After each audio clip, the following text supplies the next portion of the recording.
Now for number 5, we have the sigma.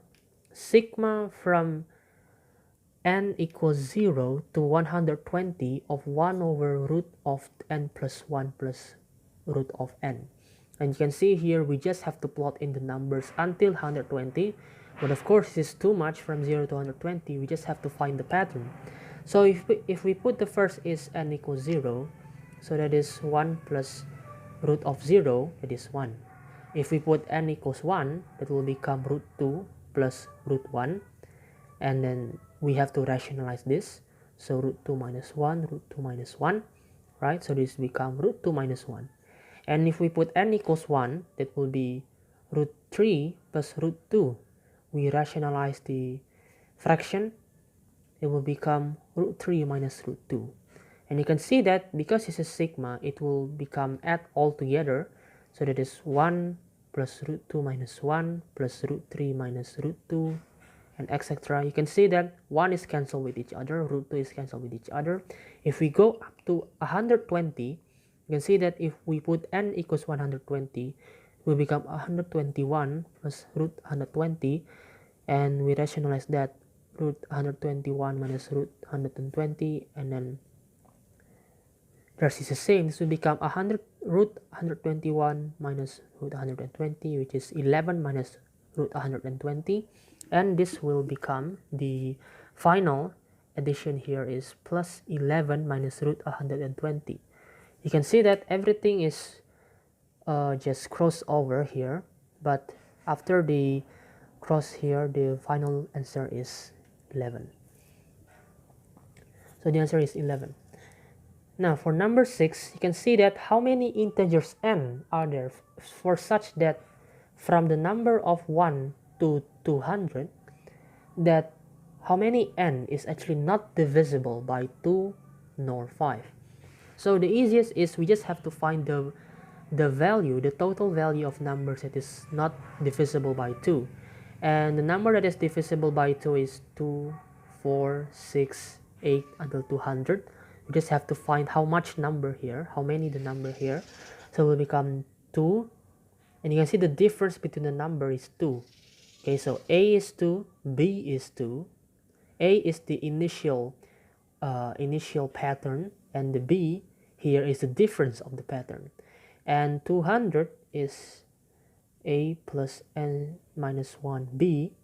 200 is 2 plus n1 2, and minus 1 times 2, and n is the total pattern here. So this 200 equals 2 plus 2n minus 2. So n is 100. There are 100 number which is divisible by 2, and the rest is we have to find which is divisible by 5. Of course, the divisible by 5 is 5, 15, 25, all the way up until 195. And you can see here the initial is 5, the difference is 10. So 195 is 5 plus n minus 1, 10. 195 is 5 plus 10n minus 10. So that is 200 equals 10n. So the n is 20. So you can see there are 120 number which is divisible by 2 and 5. So the rest of the number which is not divisible by 2 nor 5, that is only 80 numbers. Now for number 7, there are vector equation here, vector of the 3 dimension. You can see that the vector A has the vector of 1, 3, minus 2. B is 2, 1, 1, and C is minus 3, 1 minus S, and T. So find the values of S and T such that C is perpendicular to A and B. And you know that from vector equation is that if we have something that's perpendicular to each other, the multiplication of the vector is resulting into 0. So because vector C is perpendicular to vector A, you can see that if we multiply this way, this will become 0. And the way vector multiply is that the subsequent x coordinate, y coordinate, and z coordinate is multiplied to each other. So minus 3 times 1, x coordinate, and then multiply by 1 coordinate, you add it. So plus the value of the multiplication is 3 minus 3s, and then minus 2t. You can see here through 3s plus 2t equals 0, right? And one more, vector c is also perpendicular to b. So that is minus 3, 1 minus s t of 2, 1, 1. So this is minus 6 plus 1 minus s plus t equals 0. You can see here this is minus s plus t equals 5. And from here we can find that s is minus 2 over 3t. So that is, we can substitute this into 2 over 3t plus t equals 5. 5 over 3t equals 5. So t is 3. And with t is 3, we substitute the value of t here, of the value s here. So s is minus 2.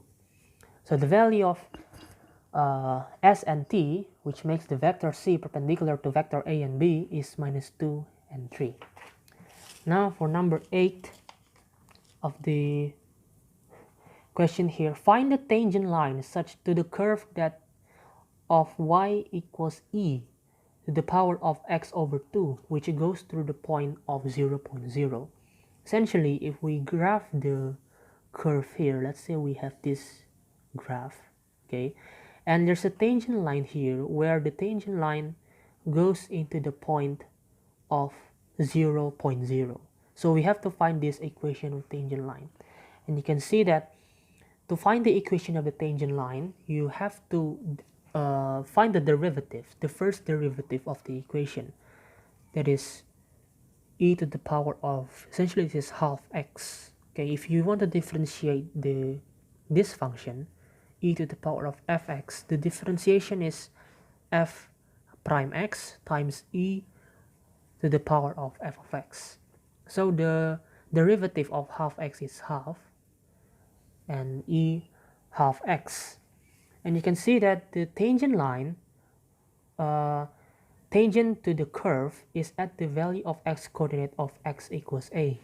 And the y value is a to the power of a over 2.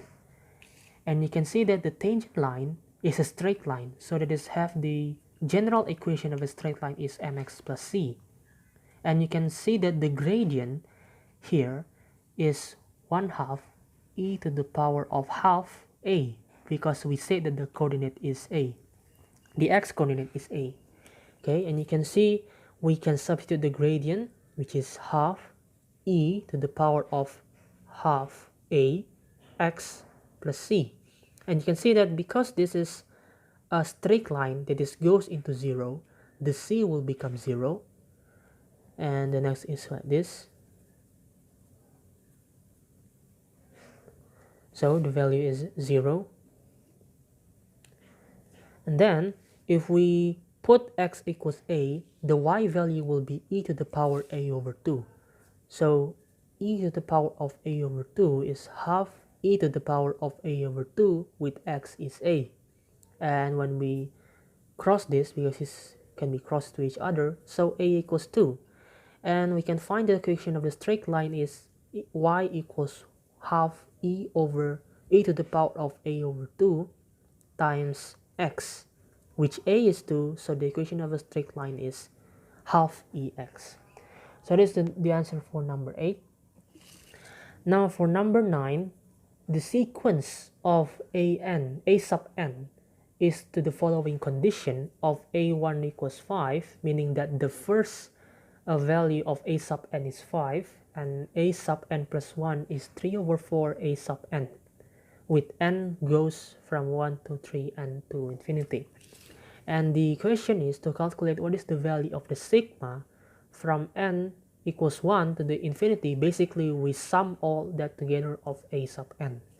So you can see that when a1 is 5, a sub 2 is 3 over 4 times 5. So basically from a1 until the infinity values here, it will just the multiply of 3 over 4. And you can see that it is like following the geometric progression, the infinite geometric progression. The general formula of infinite progression is a over 1 minus r. Remember that r is from the interval of -1 to 1. And you can see that the value of 3 over 4 inside this interval. So the r is 3 over 4 and a is the initial value, which is 5. So that is 5 over 1 minus 3 over 4, which is 5 over 1 over 4, which is 20. So the answer is 20. And now let's go to number 10. The limit as x approaches 0 for 1 minus root of 1 minus sine x over x. For this, we just have to first rationalize it, because if we multiply by 0, it will become, the value here is 0 over 0. So if we rationalize first, because we have such a root form in one of the fraction, and you can see here is 1 minus 1 plus sine x over x times 1 plus root of 1 minus sine x. And you can see here this is equal to sine x over x, 1 over 1 plus root of 1 minus sine x. And you can remember that the limit trigonometry identity, that sine x over x is equals to 1 directly. So we just have to substitute the 0 to this. So this 1 plus root of 1 minus sine 0, which is 0. So it is half. So the answer is half. Now let's go to number 11. That is, if the fx is x minus logarithm with the base e of 2x plus 1. Just remember that logarithm with this base e is just the natural logarithm. And if we were to solve the inequality of f prime x less than 0, we just have to differentiate it, find the first derivative. And remember that the first derivative of logarithm, the natural logarithm of f of x, is f prime x over fx. So that is the first derivative is 1 minus the derivative of 2x plus 1 is 2. And the function inside the natural logarithm is 2x plus 1, which is less than 0. So that is 2x plus 1 minus 2, 2x plus 1 less than 0. So this is 2x minus 1 over 2x plus 1 less than 0. And to find the first derivative of this is just we have to find the root when the value here will become 0. So 2x minus 1 is 0, x is half, and 2x plus 1 equals 0. That will become x equals minus half. The problem is now we have to find the interval which makes the value of f prime is less than 0. And if we put to the number line between minus half and half, you can see that if we put half here, it will become 0, but the value cannot be equal to 0. And if you put minus half, this will become something over 0, which is have no value.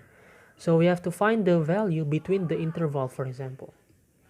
So that is, for example, the value is 0.